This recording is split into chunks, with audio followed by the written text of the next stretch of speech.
Olá, eu sou Abner e hoje estaremos juntos em nossa aula da Escola de Impactos da Missão Nativa. A aula de hoje tem por objetivo tratar de como vivenciamos a missão de Deus, como possamos caminhar em direção ao cumprimento das ordenanças divinas em nosso cotidiano, em nosso dia a dia.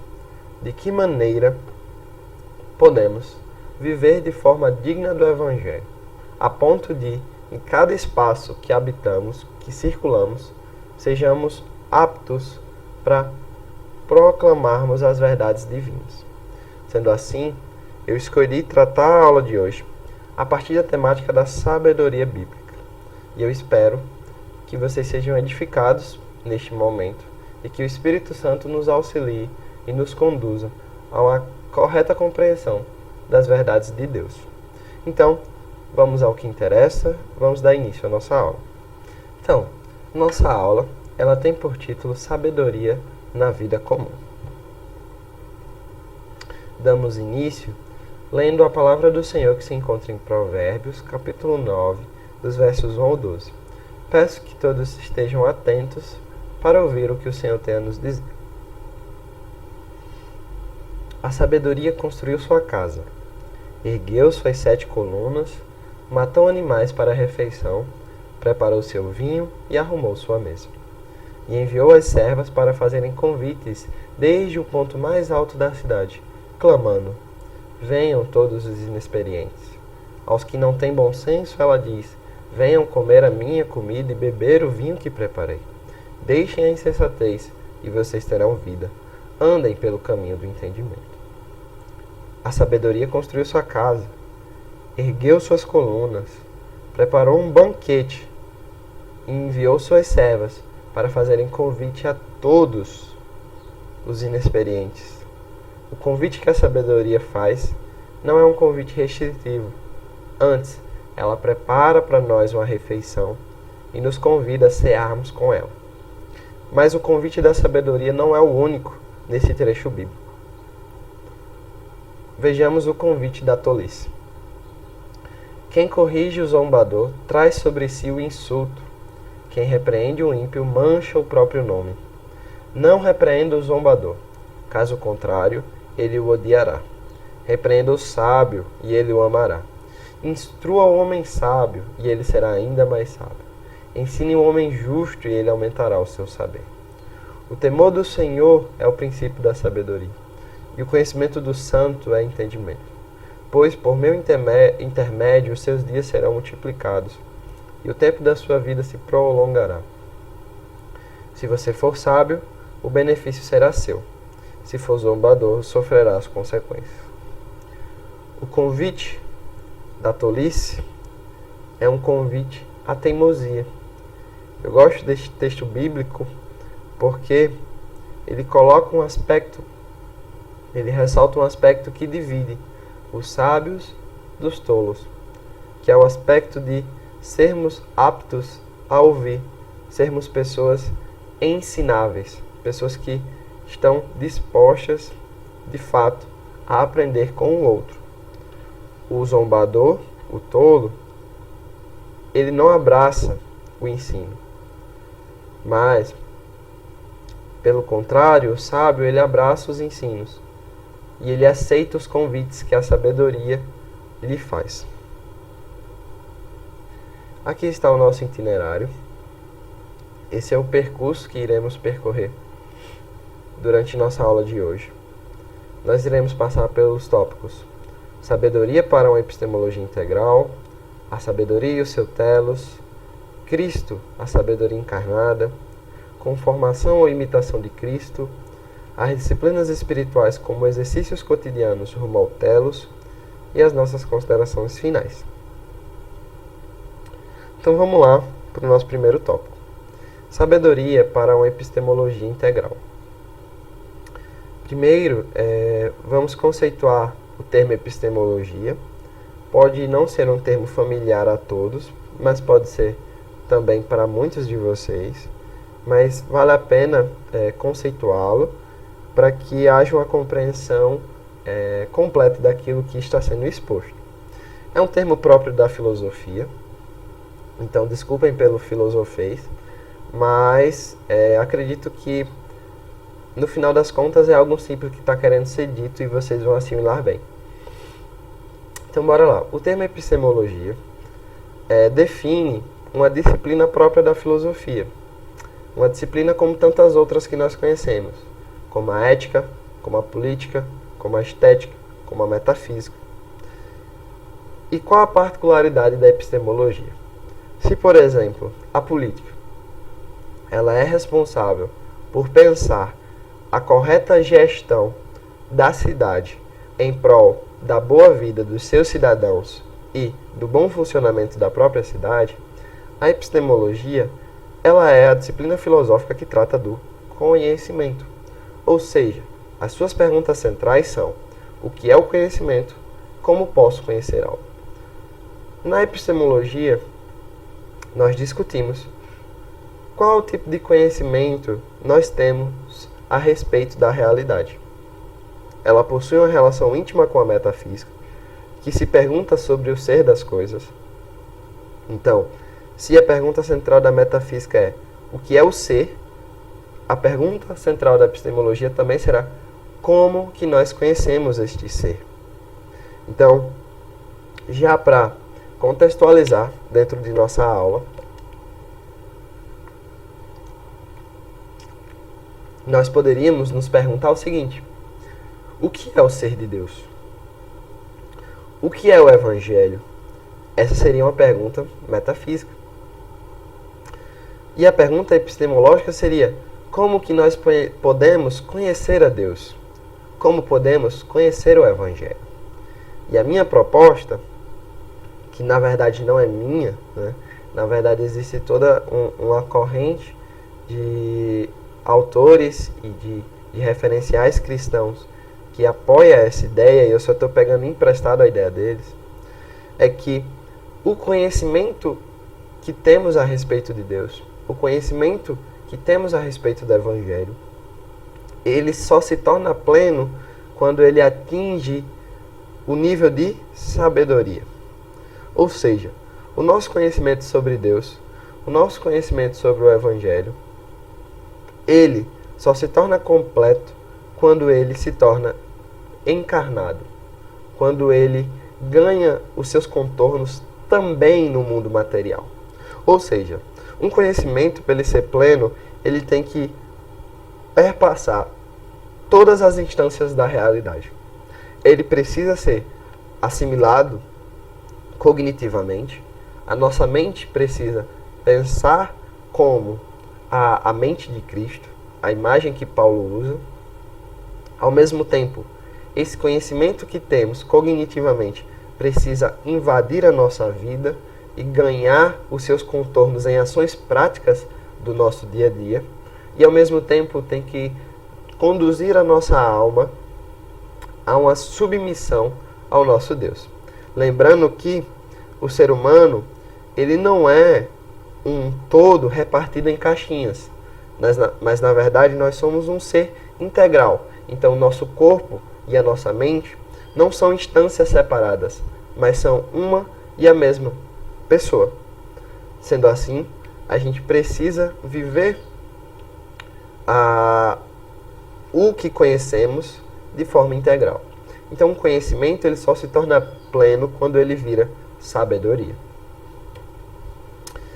O novo nascimento. Conhecer a Cristo implica necessariamente em uma forma distinta de viver e pensar.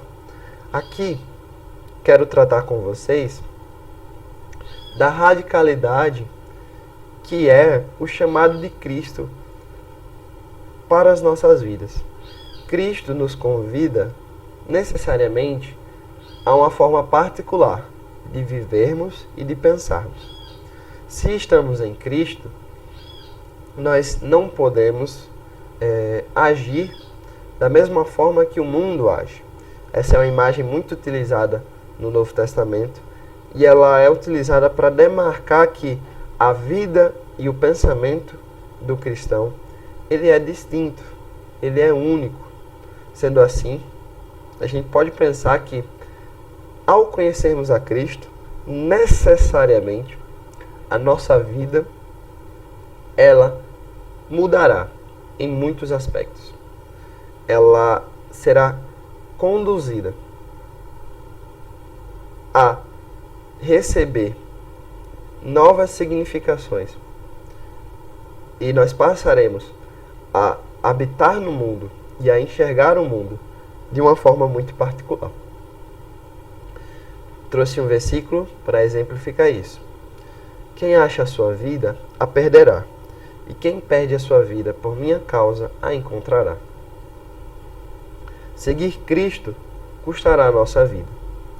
Ou seja, a nossa vida, após o conhecimento que recebemos de Cristo, após conhecermos a Cristo, ela necessariamente precisa ser afetada, precisa ser transformada por aquilo que são os efeitos de conhecermos o nosso Salvador.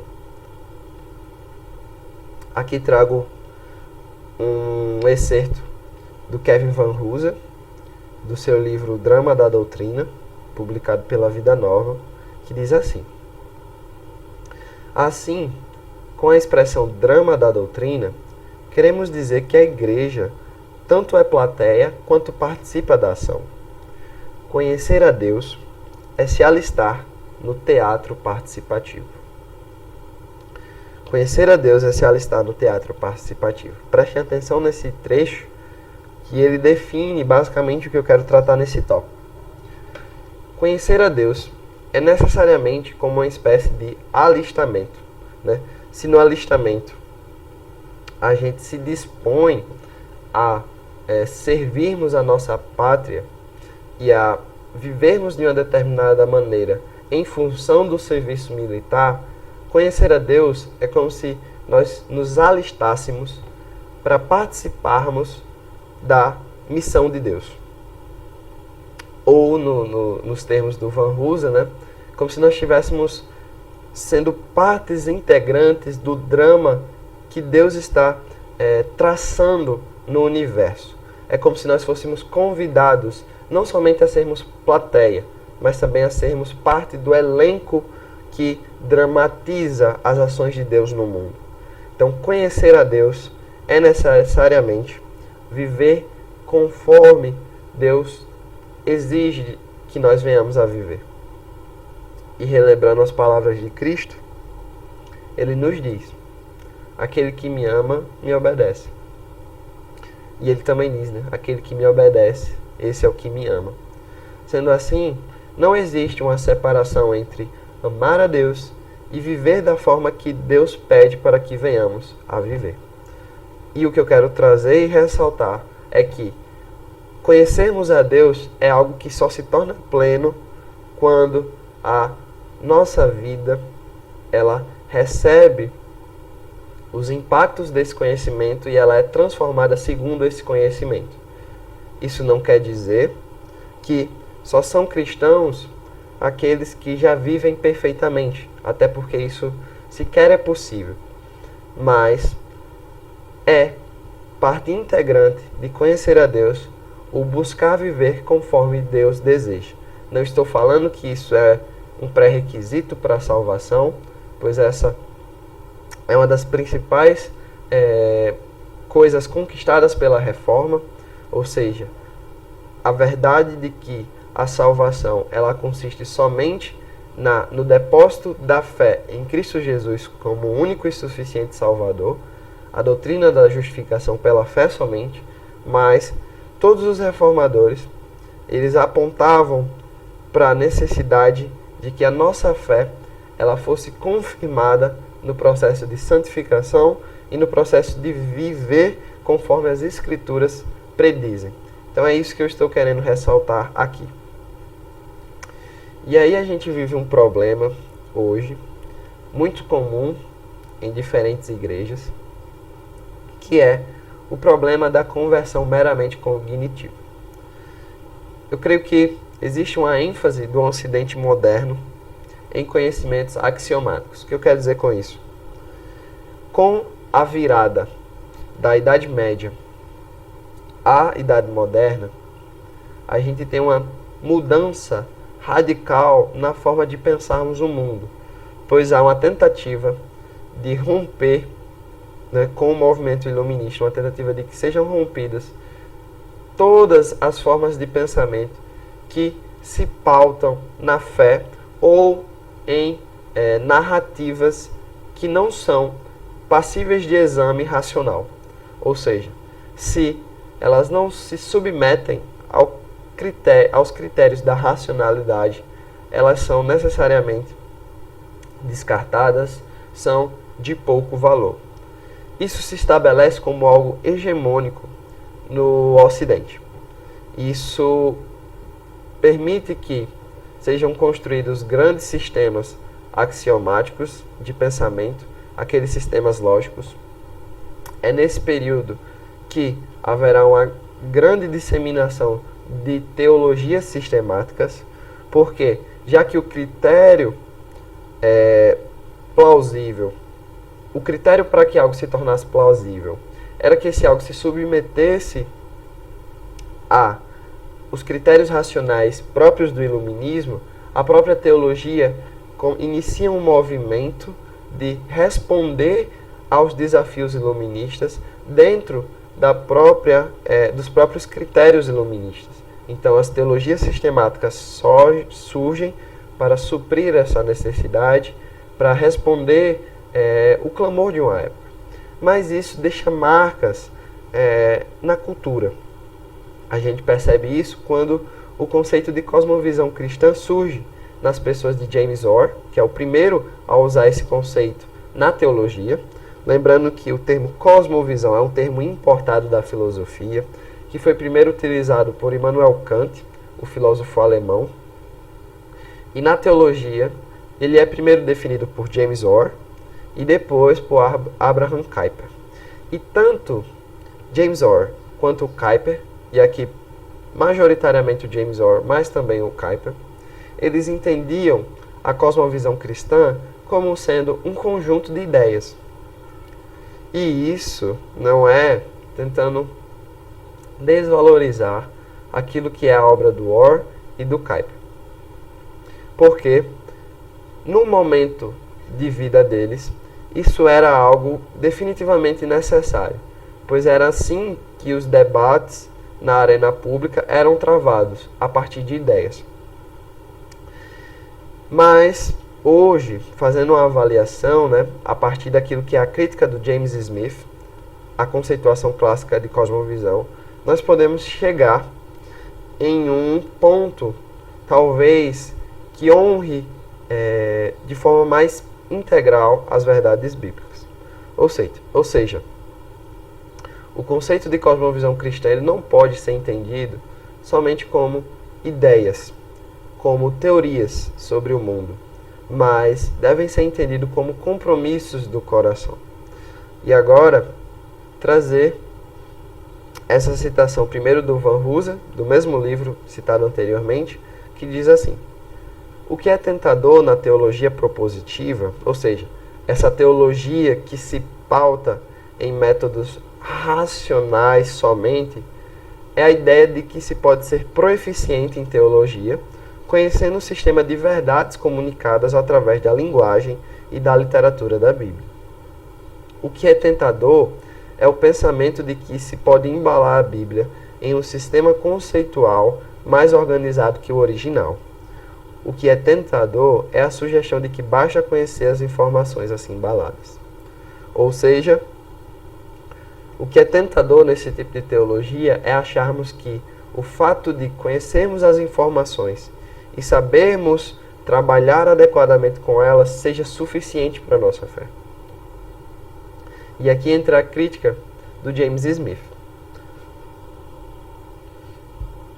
Essa crítica ela está contida no início do livro Desejando o Reino, que é o primeiro livro da trilogia das liturgias culturais, e diz assim: a educação cristã é, tradicionalmente, entendida como sendo sobre ideias cristãs, vida da mente. Nesse sentido, o objetivo de uma educação cristã é o desenvolvimento de uma perspectiva cristã, ou, agora mais comumente, uma cosmovisão cristã, que é assumida como sendo um sistema de crenças, ideias e doutrinas cristãs. Mas, e se essa linha de pensamento estiver equivocada? E se a educação não for primariamente sobre absorção de ideias e informação, mas sobre formação de corações e desejos? O James Smith quer trabalhar que existe algo que antecede a formação de ideias, de crenças e de teorias, que são os compromissos do coração. Aquilo que amamos acaba por definir, acaba por moldar aquilo que pensamos. E a forma como moldamos os nosso coração não é meramente por vias do exame racional, do aprendizado enciclopédico, teorético, mas por vias da formação de desejos, formação de corações. E aqui vale destacar que a sabedoria bíblica, ela justamente considerava muito mais esses aspectos em detrimento de um aspecto teorético. Quando a gente olha para o termo sabedoria na Bíblia, a gente vai ter o hebraico Chokhmah, que quer dizer, basicamente, de forma bem simplista, tá? Eu não tenho conhecimento em hebraico, meu conhecimento em hebraico é zerado, e isso aqui, de fato, eu extraí de uma outra aula que eu vi, uma aula do Igor Miguel, e aqui eu vou trazer um pouco do que ele falou. O Chokhmah, ele está relacionado a uma espécie de habilidade, ou seja, sabedoria poderia ser traduzido como uma habilidade. Habilidade de quê? Uma habilidade de viver da forma correta. Então, a Bíblia, quando ela fala em sabedoria, quando ela fala em conhecimento, ela fala necessariamente em viver da forma correta. Não é algo pensado apenas cognitivamente, mas é algo pensado a partir de suas repercussões na vida concreta. A literatura sapiencial da Bíblia, ela está contida nos livros de Jó, Salmos, Cântico dos Cânticos, Provérbios e Eclesiastes. Provérbios é o livro em que o termo sabedoria mais aparece na Bíblia. Em seu sentido bíblico geral, sabedoria tem um caráter epistemologicamente prático e nem tanto teórico. Vejamos o livro de Provérbios, no qual há o maior número de aparições do termo sabedoria em toda a Bíblia.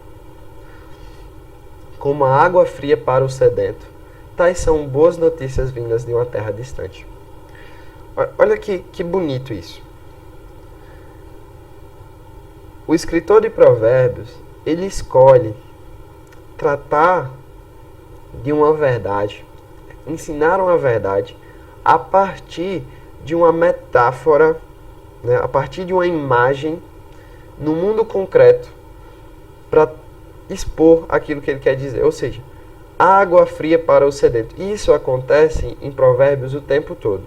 Então ele diz, como o mel na boca da pessoa, assim é tal coisa. Então ele sempre usa essa imagem de pegar algo da vida concreta e transformar isso em uma verdade.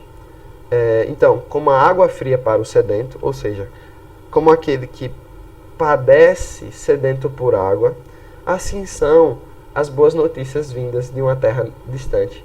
Ou seja, olha que bonito, a relação que existe entre receber uma boa notícia de forma inesperada de uma terra distante. Então imagine que você aguarda uma notícia de um ente querido seu que foi para muito longe, você quer saber se ele está bem, se ele está se adaptando bem nessa nova localidade, se o objetivo da viagem está sendo atingido. E o escritor de Provérbios vai dizer para a gente que é tão bom receber uma notícia dessa como é saciar a sede quando a gente está sedento. Isso aqui é algo, né, que a gente pode chamar de machal, que uma tradução poderia ser metáfora. Ou seja, a sabedoria em Provérbios não é uma sabedoria transmitida através de grandes sistemas lógicos, dedutivos e racionais, mas antes é uma sabedoria transformada em machal, em metáfora. O termo do hebraico machal vai ser o mesmo termo que vai ser traduzido na Septuaginta por parábola, algo que Jesus fazia muito, nos ensinava por parábola. Então vamos definir sabedoria. Agora que a gente já fez um percurso para entender como que a sabedoria é um pré-requisito para que alcancemos um conhecimento pleno a respeito de Deus, a respeito das verdades do Evangelho, das verdades de Cristo. Como podemos definir sabedoria? Então, sabedoria é um tipo de capacidade existencial, ou seja, uma habilidade existencial que permite ao sujeito operar e interagir na e com a criação e o próximo, de acordo com a ordem sábia do Criador, de modo que viva bem e de forma plena perante Deus. Ou seja, sabedoria é uma capacidade existencial de viver na criação e com a criação e o próximo, de acordo com a ordem sábia estabelecida por Deus, de modo que venhamos a viver bem e de forma plena perante o Senhor. Essa definição não é minha, mas é do Igor Miguel, pastor na Igreja Esperança.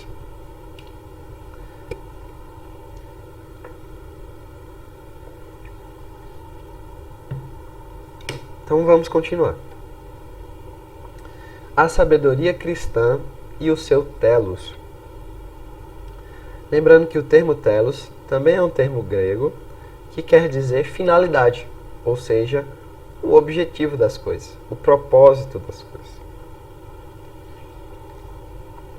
A ética das virtudes, que é a ética do Aristóteles, ela é uma ética, na verdade, que se pauta a partir da teleologia, ou seja, a partir do propósito de nossas ações. Esse aqui é um trecho da obra Ética Nicômaco, do Aristóteles, que diz assim: toda arte e toda investigação, bem como toda ação e toda escolha, visam a um bem qualquer. O bem é aquilo que todas as coisas tendem. Ou seja, toda ação e toda escolha, ela deve visar um bem. E o que é esse bem? O bem é aquilo que as coisas foram feitas para ser. Quando as coisas funcionam da forma que elas foram feitas para funcionar, é quando elas, de fato, atingem o seu funcionamento adequado, atingem a sua ação adequada. Então imagine só um objeto comum que todos vocês têm. Então possivelmente vocês estão vendo essa aula ou de um computador, ou de um celular, ou da televisão, enfim. E imagine só o que é que define se essa é uma televisão boa, se esse é um computador bom, ou se esse é um celular bom. É basicamente se ele atinge a finalidade que ele foi criado para ter. Ou seja, no caso de um smartphone, né, de acessar a internet, de reproduzir mídias digitais, de fazer fotografias, de permitir o uso de redes sociais, dentre outras coisas. Se esse celular ele deixa de atingir o seu fim, deixa de atingir o seu propósito, ele já parou de funcionar adequadamente. Então, por exemplo, se esse celular já não pega mais internet, se a tela dele já não reflete todas as cores, ou se ele já não faz mais ligações, ele acaba sendo inútil. Por quê? Porque ele não está mais atingindo a finalidade para a qual ele foi criado. E aí ele perde a perder o seu valor. E aqui a gente pode fazer uma pergunta, né? Pensando na ética voltada para os seres humanos. Há ações mais desejáveis do que outras? E a resposta de Aristóteles para essa pergunta é que sim. Existem ações que são melhores do que outras. E quais ações são essas? São aquelas que aperfeiçoam o agente, ou seja, aquelas que aperfeiçoam o sujeito da ação. Então, as ações que são mais desejáveis são aquelas que nos aproximam do nosso telos, que nos aproximam do fim para o qual fomos criados, para o qual fomos formados. Em Aristóteles, isso ganhava os termos de o telos e a eudaimonia. A eudaimonia é um termo que hoje é traduzido por felicidade, mas o termo felicidade atual já distancia-se um pouco desse conceito aristotélico, e hoje alguns autores estão preferindo traduzir por florescimento, ou seja, como se fosse um desabrochar da vida, um desabrochar da boa vida. Então, para Aristóteles, o que fazia uma ação ser melhor do que a outra é se essa ação nos ajudaria a florescer enquanto seres humanos, nos ajudaria a vivermos da melhor forma possível. E quando a gente traduz isso para o cristianismo, para a tradição cristã, a gente vai ter uma resposta ainda mais robusta e ainda mais clara pela qual devemos perseguir. Ou seja, qual o telos, qual a finalidade de um cristão quando ele define suas ações, aquilo que ele vai fazer no mundo. Então, o telos cristão ele pode ser definido da maneira que foi pelo breve catecismo de Westminster, que responde, qual é o fim principal do homem?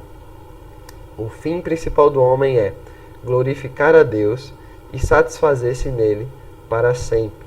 Ou seja, qual é o telos do homem, do ser humano cristão? É glorificar a Deus e satisfazer-se nele para sempre. Traduzindo para dentro do que a gente acabou de ver, o que é que vai definir se uma atitude de uma pessoa cristã, que a atitude de uma pessoa, ela é mais ou menos desejável? É o quão ela aproxima essa pessoa de glorificar a Deus e satisfazer-se nele para sempre. Mas, em outras palavras, nós também podemos afirmar que o telos cristão reside em sermos como Cristo.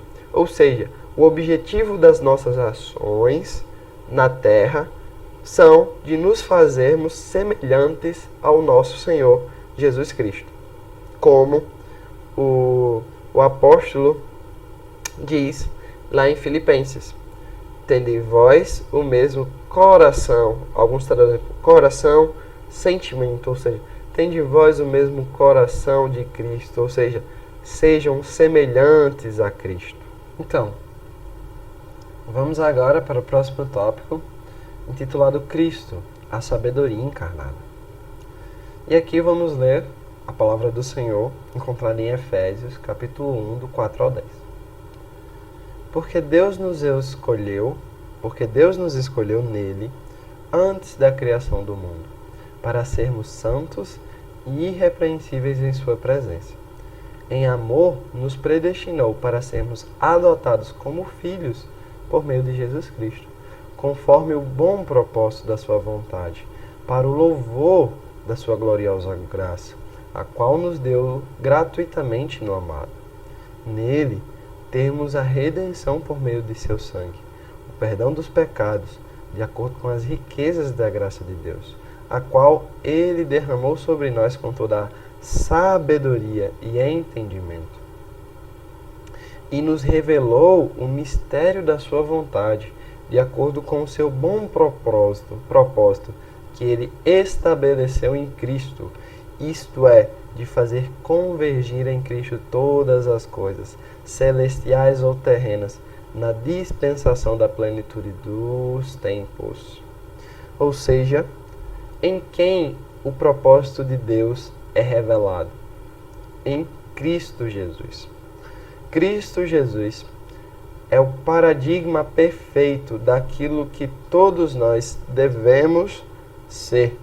E Cristo não é só o ponto de expressão perfeita da plenitude do ser humano, mas como Cristo também é a plenitude sobre todas as coisas, porque em Cristo convergem todas as coisas celestiais ou terrenas.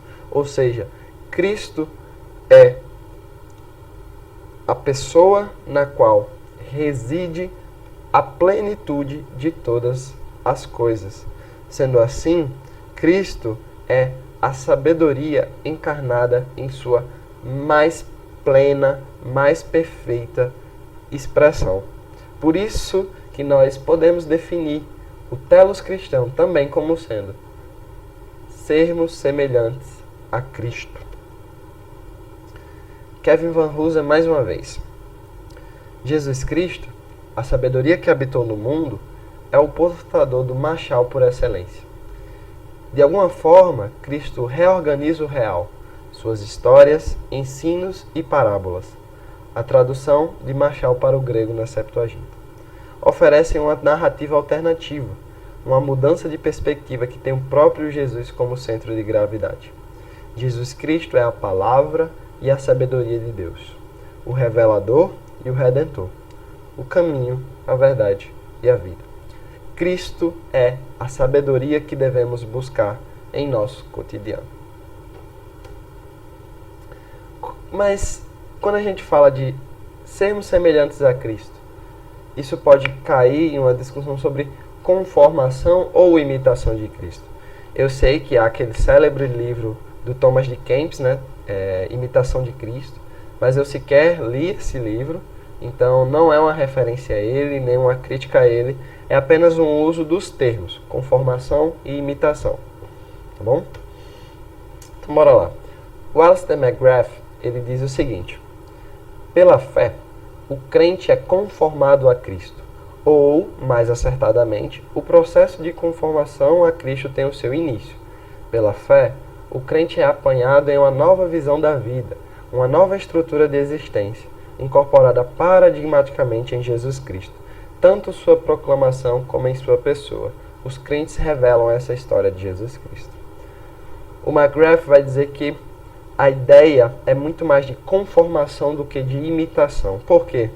Aqui a gente tem uma discussão sobre uma doutrina reformada que é central para os reformadores, em especial João Calvino, que é a união mística do crente com Cristo versus o exemplarismo. Quando falamos em nos tornarmos semelhantes a Cristo, não significa que vamos pegar Cristo como um exemplo moral, um exemplo de perfeição e vamos imitá-lo. Não é simplesmente isso. A experiência cristã de tornar-se semelhante a Cristo, ela é muito mais profunda, porque ela envolve uma união mística e ao mesmo tempo orgânica com o próprio Criador. Lembrem que na ceia do Senhor nós comemos e bebemos do seu corpo e do seu sangue, e que estamos unidos com Cristo em sua morte e ressurreição. O próprio Paulo tratou dessa temática ao falar da ressurreição dos crentes. Ele falou: assim como Cristo veio a morrer e ressuscitar, todos nós morreremos e ressuscitemos, porque Cristo, ele é como que as primícias, né? Ele é como que a primeira parte que representa aquilo que acontecerá com os demais. Então, não é que venhamos a observar Cristo como um exemplo a ser seguido somente, mas nós devemos observar Cristo como o desejado de nossa alma, como aquilo que deve integrar e fazer parte do nosso ser e dominar o nosso ser de tal modo que venhamos a viver conforme os seus desígnios.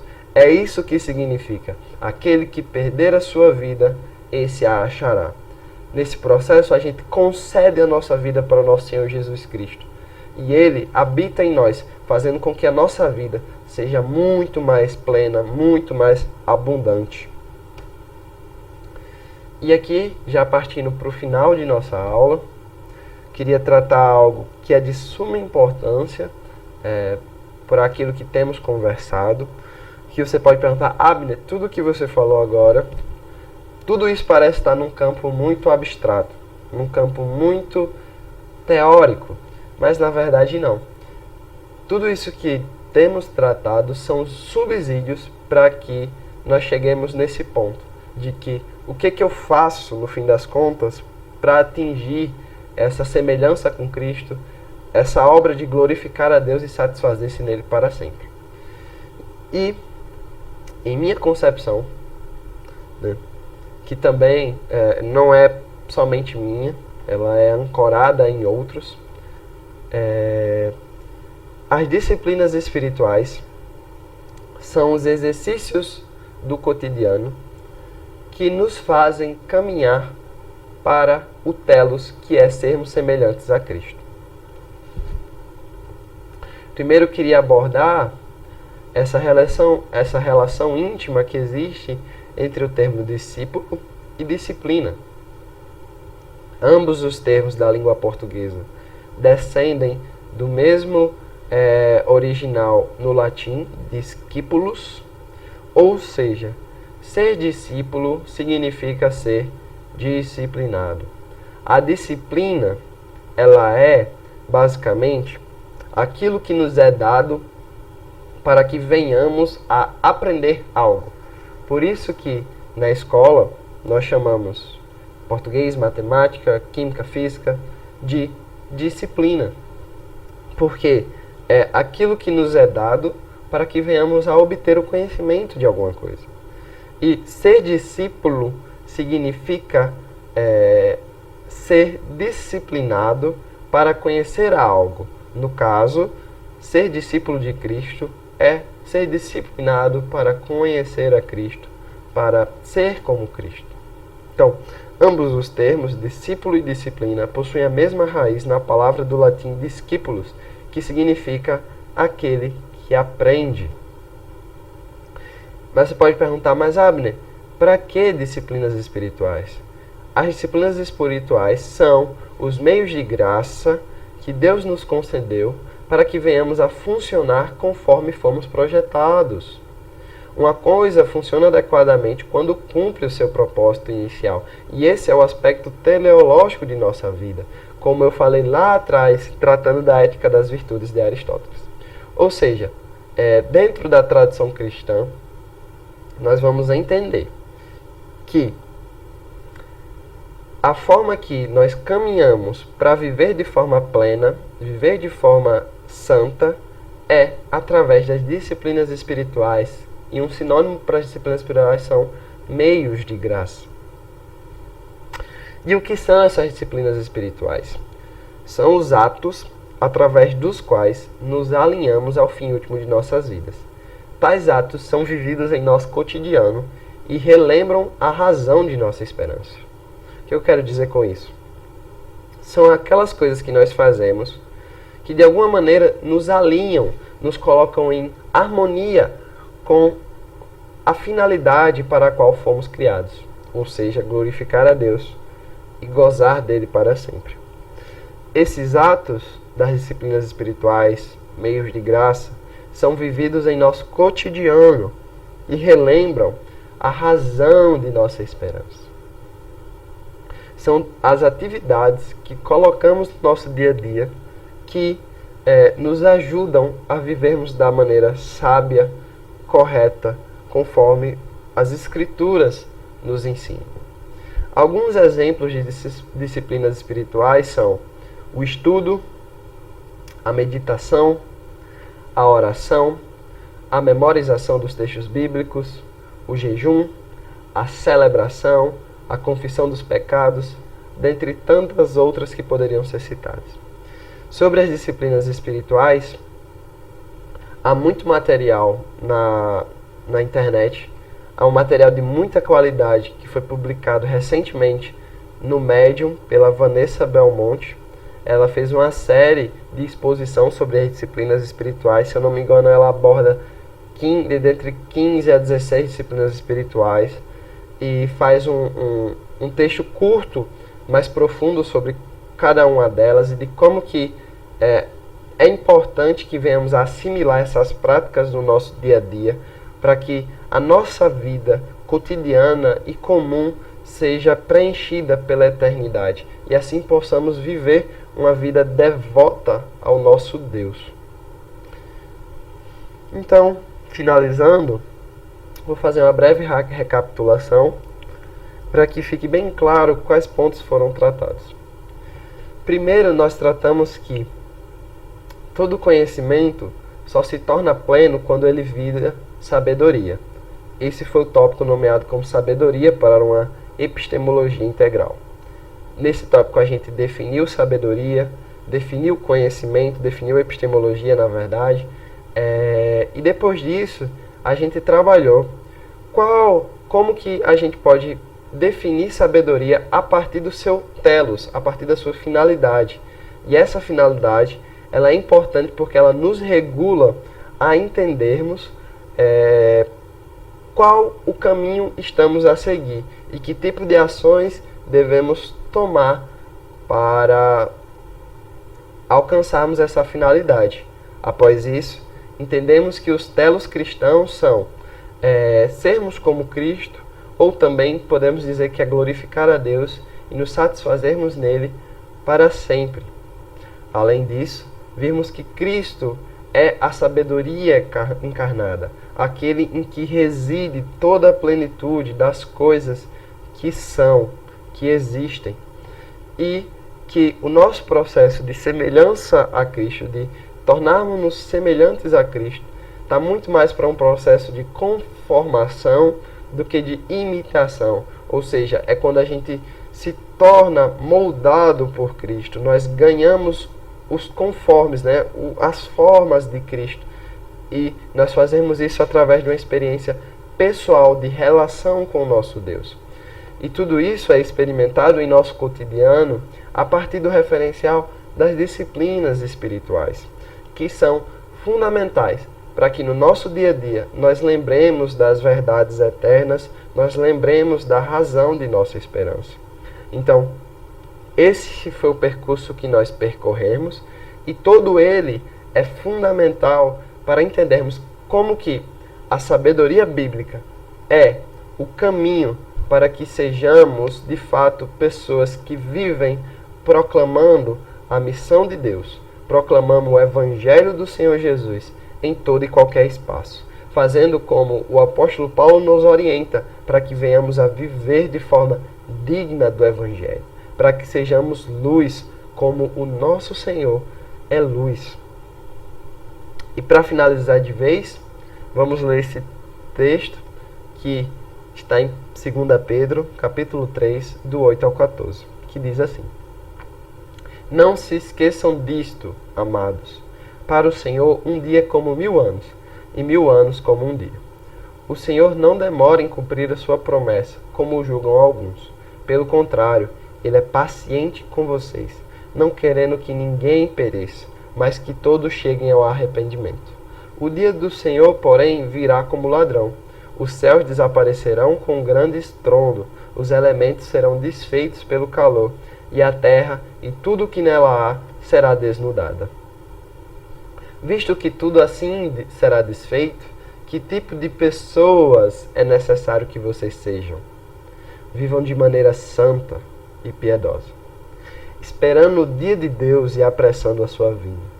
Naquele dia, os céus serão desfeitos pelo fogo e os elementos se derreterão pelo calor. Todavia, de acordo com a sua promessa, esperamos novos céus e nova terra, onde habita a justiça. Portanto, amados, enquanto esperam estas coisas, empenhem-se para serem encontrados por Ele em paz, imaculados e inculpáveis. Ou seja, já que esperamos o dia de Deus, já que esperamos a revelação final do Senhor, nós devemos viver de maneira santa e piedosa, aguardando o dia de Deus e apressando a sua vinda, proclamando as suas verdades para aqueles que não a conhecem. Essa é a orientação do apóstolo Pedro, que serve diretamente para a nossa aula de hoje e que define o objetivo de toda essa aula, que é nos conduzir por meio de uma reflexão acerca da sabedoria de Deus, da importância de vivermos de maneira santa e piedosa, cumprindo os mandamentos do Senhor e proclamando o Evangelho a toda criatura, para que, enquanto esperamos estas coisas, sejamos encontrados por Deus em paz, imaculados e inculpáveis. E eu agradeço muito a todos vocês que estão chegando ao final dessa aula. Aqui está o meu e-mail, caso alguém queira entrar em contato para tirar dúvidas ou pedir explicações. Sei que alguns pontos da aula podem não ter ficado tão claros, peço perdão por isso e diria até que na verdade isso certamente é um déficit meu e não de vocês, mas a partir do momento que vocês possam estabelecer contato, acredito que algumas dúvidas podem ser sanadas, alguns pontos que eu deixei obscuros podem ser clarificados. Sendo assim, eu agradeço e oro para que Deus seja com todos nós. Então, que Deus abençoe vocês.